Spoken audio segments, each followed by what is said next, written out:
have gotten some lemonade. And I've squeezed every bit of it to the last juice. And now, when we thought that he was done and out, finished completely, when we thought that he won't be in the ballot paper, look at him now. He came back just through the courts. Yes, right? Because he believes that the Constitution, the rule of law, and the fidelity of the Constitution, and above all, the fear of God, saw him come back again. The man from Capado. Bro, I watched your campaign trail. For the first time, I watched your campaign trail. Oh, you did? Yes. Eventually. Because Finally. For a long time, there was nothing to watch from your side, my guy. I can't lie to you. All I see is you guys flying, but I never see you guys landing and give us... Fred Okango has done a good job. You seem to be speaking for a script from my opponents, but, eventually we proved them wrong. Like I told guys... Yes. Do not underestimate the power of small people, smallness. If you do, try sleeping in a dark room with a mosquito. By the way, that little thing will bother you to no end. Absolutely. And you can't see it. So the resilience of Third Way Alliance is where we've reached today. And, people did not even think that we'll make it all the way. After the Supreme Court, they only put the usual guys. We went to the High Court, and the High Court agreed with us. And actually, we helped create jurisprudence, Today, because of Third Way Alliance, we have a definition of what holding a fresh election means in this country. And you should read Justice Mativo's judgment. It has actually clarified what holding a fresh election is. It has also distinguished, for example, a repeat election based on Article 138, where it is the first and the second guys going for what we call like a runoff. Runoff. And then it has also distinguished what a fresh election under Article 140, sub-Article 3 is. So, Ekuru, was this a fresh? This was a repeat poll. Basically, it was a repeat because, you see, the first election was invalidated. Right. And results declared null and void. Basically as if it never happened. And therefore, when you have people who do not interpret the law correctly or do not understand the law, because that's exactly what Chebukati was, he did not basically understand the law. And we told him, no, you're making a mistake. So we decided, let's go to High Court to teach him a little bit, to give him some legal lessons on how to... Giving the chairman legal lessons. Absolutely. Because because the chairman of IEBC, by the way, this is a very serious position. He is actually equivalent to a Supreme Court judge. Right. Because he's recruited under Article 166, sub-Article 3. Basically, when he gives a directive or an opinion, it's advisory. It's about interpreting the Constitution. So it should not be seen to be wavering. And it should also be decisive. For example, when Raila said that I do not want to participate in the election, he should have just gazetted Uhuru Kenyatta and Ekuru Aukot, because the orders I got were in personam. What do you call in personam in law? It was orders about me. Put Jalango or put Jeff on the ballot. You don't go on a fishing expedition to look for who else might be interested to run for president. But Raila never did sign 24A. It didn't matter. You see, okay, let me explain that. 24A only relates to a situation where there is a nomination process. And you only sign 24A 3 days after nomination. This was not a nomination exercise.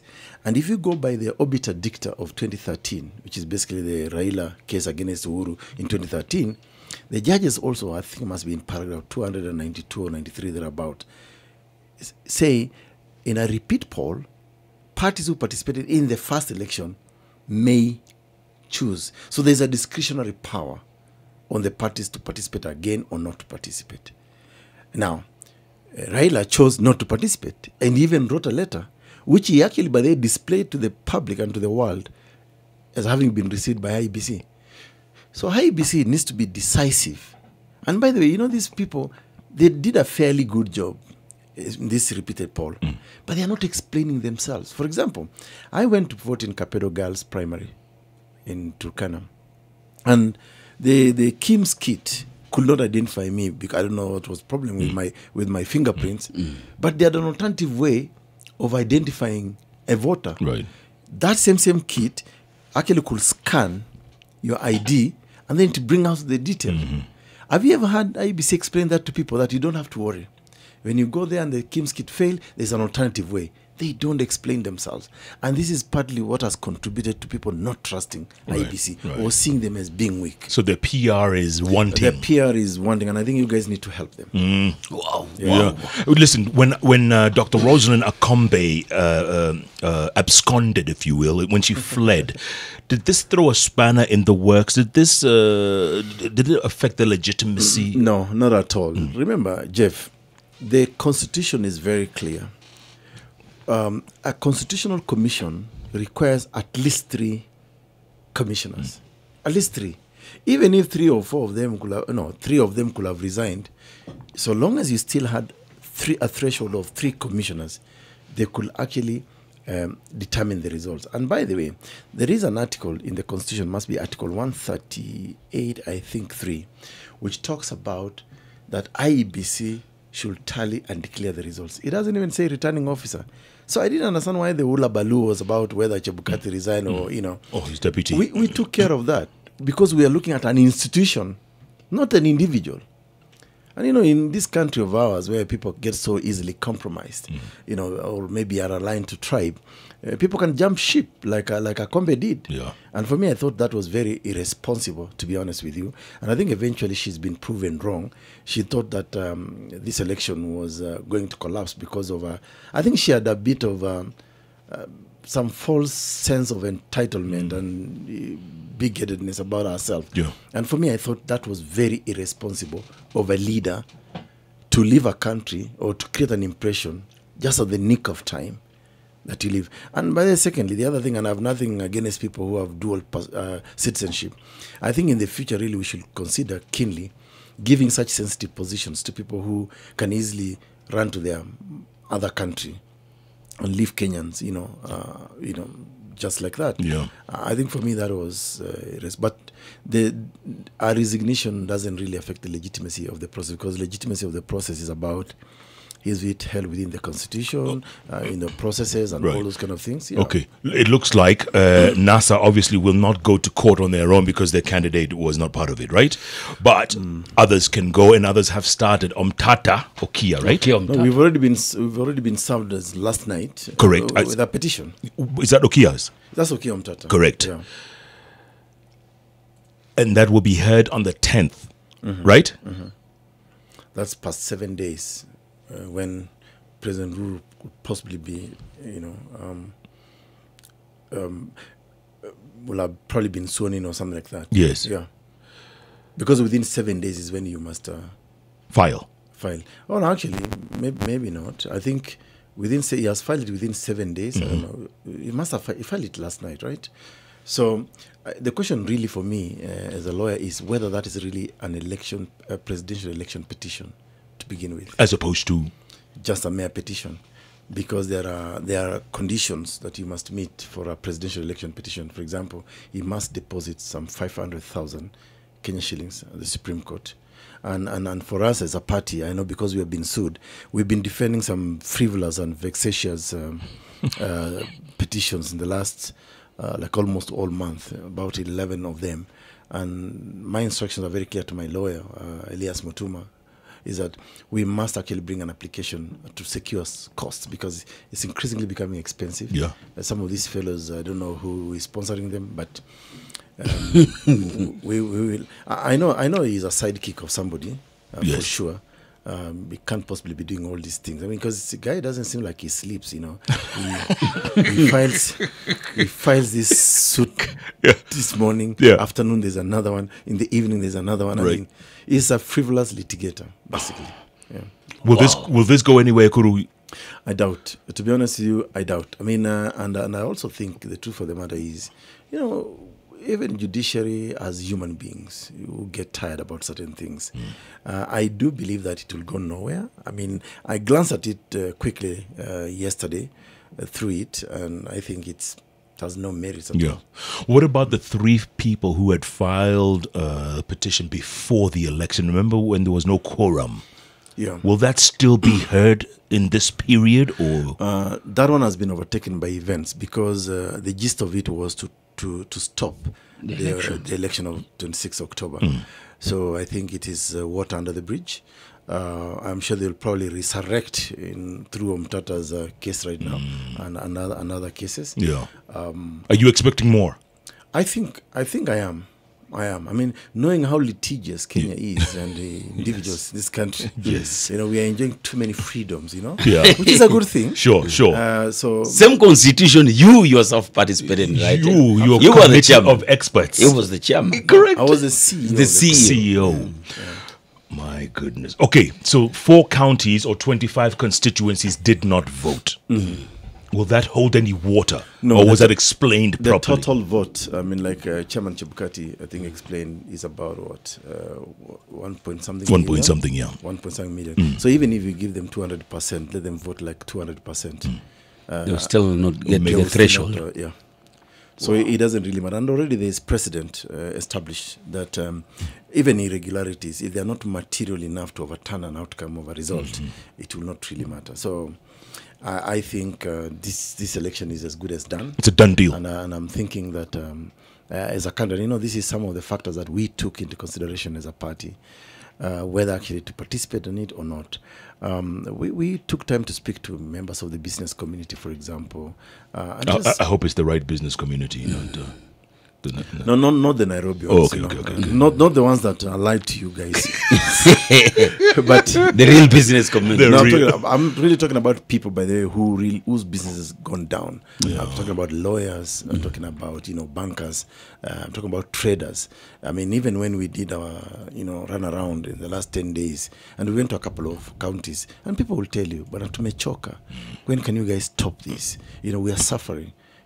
Even when I went to the northern Kenya among my fellow nomadic pastoralists, they were telling us that siku hizi kuuza ng'ombe ama mbuzi ni shida. There is uncertainty in the country. Yeah. So for me as a candidate and as a party, we actually weighed our personal interest as politicians and that of the country. And the truth for the matter, Jalango and Jeff, is that this country, one of the biggest failures of our country, is a failure of leadership. Bottom line. Yeah. And the leadership in this country is so selfish. It's about them all the time. And remember, they are just a tiny minority.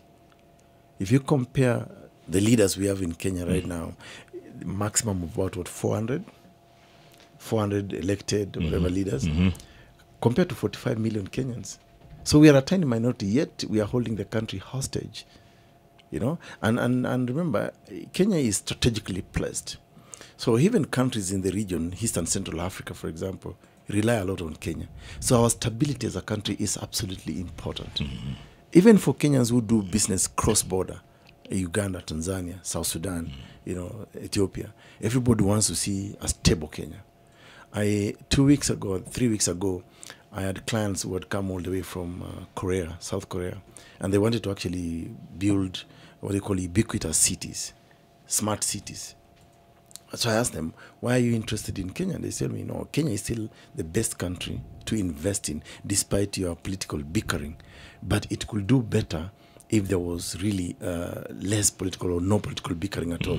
So we are really a very blessed country. We could do much better. A matter of fact, I believe that Kenya has no business being described as a middle income or developing country. I think we should be a first world country with all the resources that we have. Think about if we just exploited the oil deposits in my native county, Turkana alone, the water, the other natural resources like geothermal, mining and all that. And then we do proper manufacturing, industrialize some of these opportunities in all the 47 counties of Kenya. Trust me, we'll be competing with Europe and America. And it wouldn't matter who's president at that point. It will not matter. We can even put chicken or something in State House. Yeah? So listen. Because the question is, how do you give Kenyans the opportunity to exploit their potential? That has really not been exploited. And I keep on giving this example of a country like Singapore back in the 1960s, or the tiger economies of Southeast Asia, Singapore, South Korea, Thailand and Malaysia. It is actually said, and it's documented, Kenya was far much better than all these countries. A country like Thailand, Siam, it was called back in the days, was basically a swamp. Tell them today. I mean, if you go to Bangkok today, you'll be shocked. Yeah. They have got like elevated highways just in the middle of Bangkok. So the question really should be asking, where did we go wrong? Yet these are our age mates. We're even better than them. And that's the bottom line. So a country's, prosperity is about stewardship. It's about leadership, responsibility. And this, I think, is the biggest elephant in the room for us as Kenyans. Yeah. So, Ekuru Aukot coming in, what is it you and Third Way Alliance want? No, first he has not even considered. First, have you considered? You said you were. No, I did. Yeah, you did yesterday. I read my statement yesterday. Correct. I realized Jalango chooses what to watch. No. I don't choose what to watch. For a very long, I've never lied about me being in NASA. I didn't even say NASA. You see? Thanks for the confession.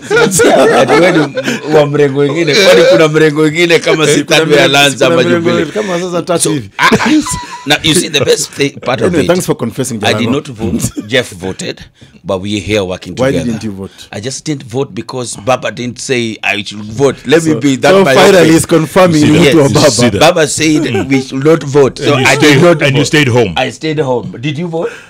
He voted. I didn't vote, and we are here working together. I also voted. Yes. And listen, Jalango.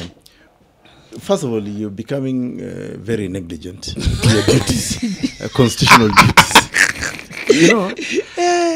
To vote is very, very important. And that's why they say every vote counts. That's true. And it gives you the opportunity to demand as of right, or even as a privilege, certain services from the government of the day. And you see, this is the problem with us many Kenyans. We allow ourselves to be misled by just, again, a tiny minority of individuals who, by the way, are very comfortable. Today, if hell broke loose in this country, some of those individuals just charter a plane and fly their families wherever. Wherever Jalango, you'll start wondering, I mean, where do I go after this? He may probably not even leave these studios. What 96 FM studios? We'll be here locked in here. Jeff, you are not leaving. Wako inje. And then, by the way, that's one of the things that really inspired me to get into politics. Because I remember, I used to live, in somewhere in Kilimani back in the days. In 2007, I participated actively for the first time in politics because I really wanted a certain candidate to be elected. And as we were driving back from Turkana, I reached a place called Mailine in Eldoret, and I found the boys were already angry and annoyed, and they nearly burnt us in my car. And what saved us only is that because the guy I was carrying was an MP elect, and he had his manifesto which was showing orange. So that's how we passed Eldoret. Otherwise? Then we figure somewhere in Ekuru, and we were told, you guys from the north, for all intents and purposes, you look like Luos. And remember, Naivasha, guys were being stopped. Correct. And pulled out of vehicles. And guys were being, killed.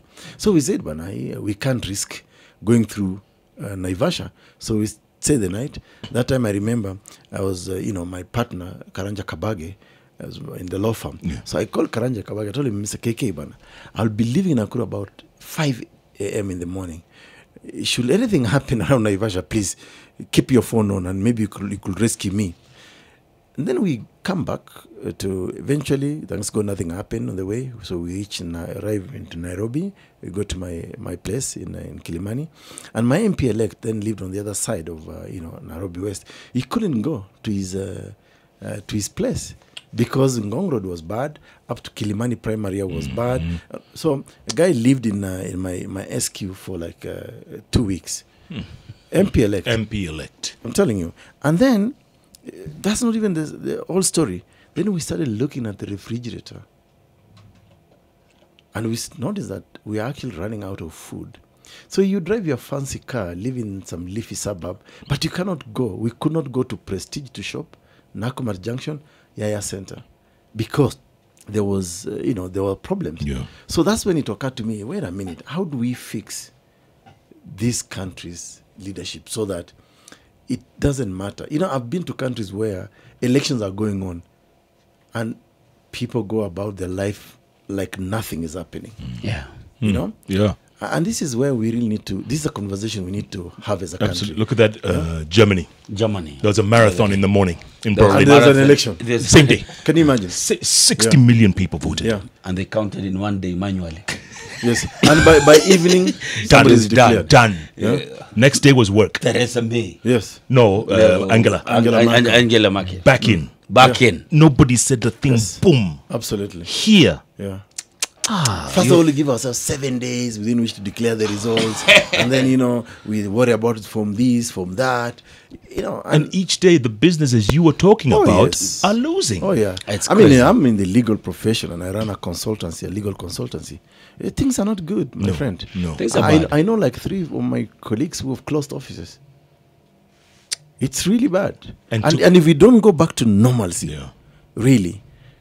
And for me, really, the message I want to give to President Uhuru is, now he is the president-elect. I think he needs to show magnanimity in leadership and reach out to have some dialogue. He must now be seen to be like the father figure this country needs. Because really, a majority of Kenyans are suffering because of this, our politics. Yeah. It's not just looking good. So should it be an olive branch he should extend to Raila, or what should he do? Well, first of all, for you to have a dialogue with somebody, you must be able to know what is the issue on the table. Okay. I mean, I guess there's disharmony, disquiet in some parts of this country. There are leaders who seem to have persuasion. This is not the time to chest stamp and say, I'm in power, I'm in that. I think it is responsible leadership to go out and say, listen, guys, what's the issue? What do you do? Because now we want a president who can be able to tour every part of this country.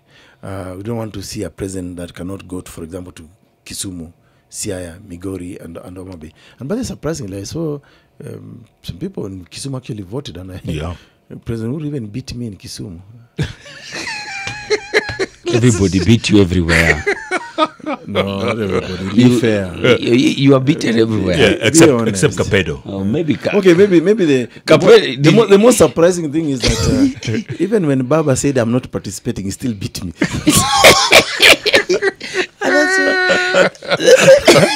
Should have bolted out of the race. This man is a true enigma of Kenyan politics. Even when he's not there, he's not there. He's there. He has a religious following. You have to respect the man.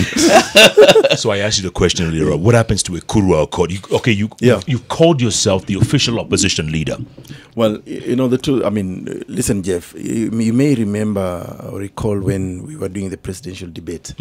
And I promised Kenyans that if we don't make it into government, and it has now come to pass that we are not forming the next government, we will do two things, most important. Number one, we will try to shadow the government of the day. Because I think the government of the day needs to be given really an effective opposition. We have a very vibrant agenda on how to play opposition politics in this country. And we want to play politics of constructive politics, where, we look at the government policy and we come with a counter policy, or we suggest how best to do things. So we are going to do that. And I'm already getting interest from a couple of corners that we want to join a Third Way Alliance. But I want to see us presenting to Kenyans an alternative government, and we will have people shadowing certain ministers. I know this is not our kind of constitution, but there's nothing wrong in playing real opposition to the government of the day. So we intend to play that. And by the way, since Baba said that he was not interested in the poll, and so we may actually be going to court to expunge his results, so that you can officially be declared as second. Of course, yes. But actually, you can do that for all intents and purposes. We actually came second. Right. I think we can consider Baba's votes as stray votes, because he said he didn't want to participate, and he even wrote a letter, and IBC received that letter. So I'm discussing with my lawyers this morning how to go about it, and I think that recognition has to be there. I know we came a distant number 2 to the president-elect, but still doesn't mean that every vote counts. I'm sure the people who voted for me expected that I represent a certain view. So you still get the silver medal. Is that what you're saying? I don't know what the silver medal means, but for me, it's not really about reward. It's about playing my role. You know, I went into this thing to play, to seek a certain type of leadership in this country. I mean, we've always said along that we want honest and transformative leadership in Kenya. The other bit of your question was, what is it? What about us? So we are going to develop this party, the Third Way Alliance. I think by now, if we had chickened out after the Supreme Court, maybe Jalango will not be hosting me right now. So we're going to develop this party further. We're going to recruit members and clean up from inside. And we will, yes, we will also. We've had a bit of, in-house issues right from 2014 when we formed Third Way. The people who came in, left. I think now we are beginning to consolidate, to solidify. In every idea must have its rightful owners. You don't conceive of an idea and you don't protect it. So you must be able to protect an idea even for posterity. So we are going to build Third Way. We are going to try and make sure that we are entrenched in all the 47 counties of Kenya. I mean, in a political party, if you look at the Political Parties Act, there are so many positions in a political party. So many. And we haven't filled really even a quarter of those positions. And if Jubilee jumps in and offers you a sweet deal as Ekuru Aukot, it will never happen. Ekuru Aukot is, and by the way, maybe I should take this chance. I've had people say, oh, you guys were bought and stuff like that. Listen, I think that Third Way Alliance, I do believe that this is really the party of the future. This is the party that Kenya needs, because our ideals are really about how to fix this country. So that it doesn't matter whether Jalango seated across me is Luo and Jeff is Kikuyu. We must coexist in this country. And I think that requires a certain type and character of leadership. And this is what we at Third Way Alliance aspire to do. So we will not kill that dream by either. Because associating with Jubilee or NASA is to kill our own dream. After all, we have seen these people for the last many years. They have not really provided any kind of leadership that we desire in this country. Their mobilization has been around ethnic mobilization. We don't want that. I mean, and as I said to you in one of your shows again, Jeff, for example, you and I, and Jalango as well, we are intermarried in this country. And I think for me, that is the kind of Kenya that I want us really to develop. A kind of Kenya where I do not want our children to be seen as either Kikuyu or Luo or Turkana or Kalenjin. I want us to be seen as Kenyans first. And I think we need some clean politics to that end.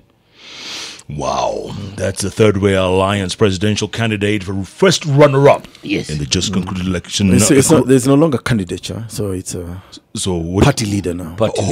Until 2022.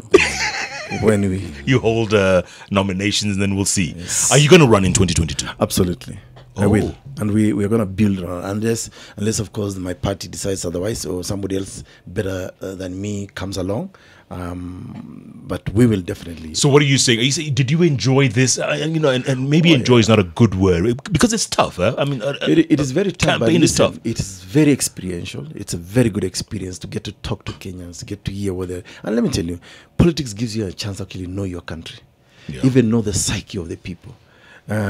You go, for example, I go to my village called Kapedo, and I'm thinking, damn, these are my people. I'm probably going to sweep every vote here. Then the results come and something different. So there's a psychology. You really learn a lot about you. I mean, I've never been to Tharaka Nithi, but I was surprised I got a lot of votes from Tharaka Nithi. I mean, I actually got votes from all over the country, in all the 47 counties of Kenya. Wow. So I think politics teaches you a lot about your country. It also gives you the experience to actually see, the suffering people see out there. We take life for granted here in Nairobi. You got electricity, water, roads and stuff. My friend, try going to the rural areas of this country. Earlier on, you said you saw me on top of the cruiser. Somewhere in Turkana. Katilo. I mean, you get shocked. I mean, you see real poverty. You smell it. You can, it really, you empathize when he's talking about people's problems. And I really suggest every Kenyan must try to travel as much as possible in this country. That's when you really understand your country, the people. Yeah. Were you surprised at some of the numbers the other candidates got? I mean, Dida got 14, right? Nyaga got something like, I think, 3,000. Was it? No. 3 was Jirongo. Oh, yeah. Dida was at 14. Right. Kaluyu 8, yeah. Nyaga 6. Nyaga Nyaga 5. Shibalagala. Jirongo. Shagalaga. Yeah. So, Jirongo. Yeah. So there are, I mean, people are actually voting for these people. Yeah. Yeah, and listen, and that's the concept of every vote counts. I mean, it doesn't matter. And I think there are people who listen to, politicians, leaders, and they still believe in them. For me, it's impressive, but like I was saying earlier, I've learned a lot. And it even gives me more motivation to really seek leadership in this country, because I honestly believe we are one of the best countries in the world. I do not know of any other country better than Kenya. But we could fix this country, man. This country has a lot of potential, I mean, we could have cities, big cities I'm talking about, in all the 47 counties of Kenya. Kenya is so expansive, and the resources. As I was flying from Lokichogyo from Lokitang to Lokichogyo and then to Kakuma, and our pilot apparently happened to be somebody who speaks the language of Mogonda, and he was seeing all that expansive land, and he's telling me, hey Ekuru, this land, what are you people doing? What are you people doing about this land?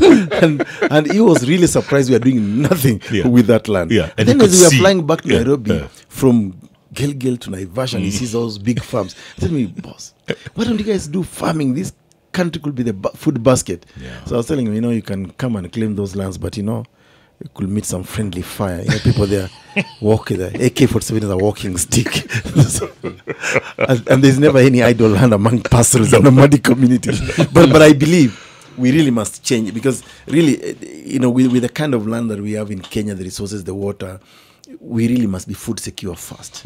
Food secure first. And this is something, Jeff, I learned when I visited Thailand now thrice. And I remember having a conversation with guys in Bangkok and asked them, so how did you guys beat us to become such a developed economy? And they told me they decided to do one thing first: create a healthy nation. Today you can actually apply, go to online, go to a hospital in Thailand and book yourself an appointment. And on the basis of that appointment alone, you can walk to the embassy here in Rose Avenue and you get a visa. So they have got what called medical tourism. So because for them what they did is they decided to create a healthy nation. And they said with a healthy nation, then you have a working nation. In Thailand, the best food is on the street, found on the streets. Stir-fried, fresh prawns, vegetables. And they just said, we must feed our people. And they have got free transport in Bangkok. But people are so proud that I'm not going to jump into free transport. I would rather, invest in buying a tuk-tuk or a motorbike. Part of national pride, because the opportunity has been given for you as a people. The leadership has given you the opportunity to be able to make a living. In Thailand, they are very vicious when it comes to political processes, but their economy, they will never compromise the economy. Despite those demos they have in the streets. Despite those demos, you'll be shocked. And they're famous for that. They demonstrate. They can even walk into the office of a prime minister and pull the prime minister out and beat person on the street.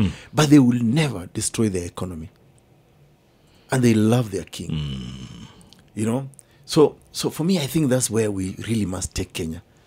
We don't have to compromise certain things. If today we are able to put money into every Kenyan's pocket, then our politics will change. Which is why, for us as Third Way Alliance, we are pursuing the theme of ending economic and social injustices in Kenya. Because if you end economic and social injustice in Kenya, then you are actually able to create a people who see themselves as one, who are proud of their country. I mean, Jeff, you've lived in America, and in America, they have all many problems. But sometimes there are certain instances when they become America. One nation. One nation. You hear them say, God bless America. God bless America. Even with the serious and vicious divisions they have. Whether it's racial or economic. The British, the same thing. When out here, they are divided. You have got Very the much. Irish, Scottish, yes, the English, Welsh. the Welsh. Yeah. You know, serious division. But outside there, they are British Yeah. people, and then they really protect that identity. And this is where we should be taking our politics. And you know, we have the advantage of knowledge. We don't have to wait 200 years to be like America. Correct. We don't have to wait, I don't know how many centuries to be like Europe. Exactly. You know, we have intelligible human beings like yourself here. But the problem I have with you guys is you decided to sit on the fence for far too long and allow politics to just be a preserve. Well, you know, you minority. were sitting on a camel for far too long until you realized you had presidential material. And did you know by the way that a camel and a horse, you know, between a camel and a horse, Yes. a camel runs faster than a horse. Did you know that? You told me the last time. Right. Go on, explain. Jalabo, did you know that? A horse runs very fast. What? It runs for about 40 to 48 kilometers per hour for only 8 minutes and is tired. A camel, on the other hand, runs for 65 kilometers an hour for 18 hours. So our philosophy was, if we must fix this country, we don't need fast aid. We need a marathoner, not a sprinter. People have been sprinting into leadership in this country, but the moment they get government, they forget. We lapse back to our problem. So what we need is really a marathoner. We need a long-term surgery, not some fast aid. This is what Kenya really needs. All right, we're going to take a quick break, come back, and we'll get some final thoughts from you, Ekuru. You seem to have found your place finally. But you still didn't answer that question. Were you compromised by Jubilee? People are asking you on Twitter. I will happily answer it. Okay. Yeah. We'll do that after the break. Ekuru Aukot. What did you call yourself now? Other than official opposition leader? You said Third Way Alliance. Kenya. The party of the future. Party official leader. Party leader. leader without any member in parliament. Yeah. But he's official. Opposition leader. Absolutely. See, Kenyan politics is changing, my friend. It's the Hot Breakfast with Jeff and Jalango.